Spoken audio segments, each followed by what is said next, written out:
ang on-the-spot na tugon at aksyon sa inyong mga sumbong at hinaing. Hashtag Palatawag. Makakausap naman po natin ngayon, Chief, ang palatawag number 2 via Zoom, si Miss Evangeline OFW from Taiwan. Taiwan naman. At tungkol naman po ito sa annulment or nullity of marriage. Ito po ang kanyang salaysay.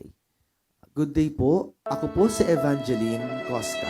21 years pong kasal na since 2017. Wala na pong paramdam at sustento ang aking asawa na si Eric. Hihingi po sana ako ng tulong para mapawalang bisa ang aming kasal. Wala na po kaming contact sa kanya ng mahigit 7 years. At simula po nang hindi na siya nagparamdam, ako na lang po ang nagtaguyod sa 4 naming mga anak. Ano po ang dapat kong gawin? Salamat po sa inyong tugon. Ayan, nasa linya ba natin? At Ayan, Zoom din Ate po, Banji. Ayan. Saan siya nag-work? Si Banji. Taiwan ba? Taiwan, nasa Taiwan ka ba ngayon, Banji? Nakamute kayo, Nakamute. ma'am. Ay, ano mo yung Nakamute, ano mo, ma'am. sound mo, sa baba. Yan. Buhay mo yung, Yan. yan. Ate Banji, manawag, magsalita ka nga. Kumusta ka na?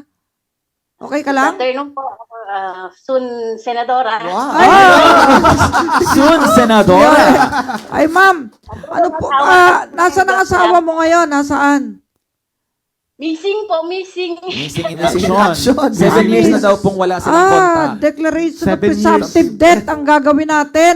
Pag uwi mo dito, magpapile tayo. Ipaalam mo lang kay Ka Gerald Ranyes, kay Ka Gerald, tsaka kay Ka Geraldine. Kung kailan ka uuwi, gagawin natin yung petition mo.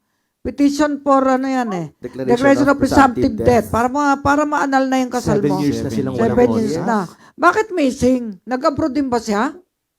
Opo, noong 2015 po, nag-Saudi siya. Tapos, 2017, umuwi pa po siya. Medyo okay-okay pa eh. Nung pagbalik niya po ng 2017, yung simula po wala na. Tapos, may nabalitaan po kami umuwi siya ng 2021, March o April, ganon. Hindi na sa'yo Wala na po umuwi. siyang paramdam.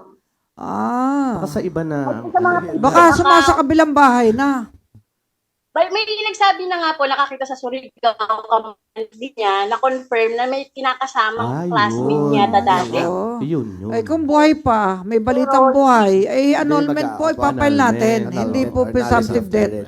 May balita pang buhay at sumasa kabilang bahay. Eh. Oo. Ayan, may mga ganyan talaga. Buti may balita, Chief, no? Oh, may balita pang buhay, hindi pwede yung petition for declaration of presumptive death. Okay, Annulment po natutunan. talaga. Sige po, pag uwi mo dito ha, magkita tayo ate. Ha, kailan ka ba uwi? Kahit po wala na siya, kahit di ko makita. Kahit di ko siya makita, pwede nga mag-file. O, pwede naman. O, pwede naman. Annulment yan. O, sige, pag-aaralan natin yung kaso mo. Pag-aaralan natin, ha? Sige, ingat ka dyan. Sige, salamat. Mabuhay ka. Bye-bye po.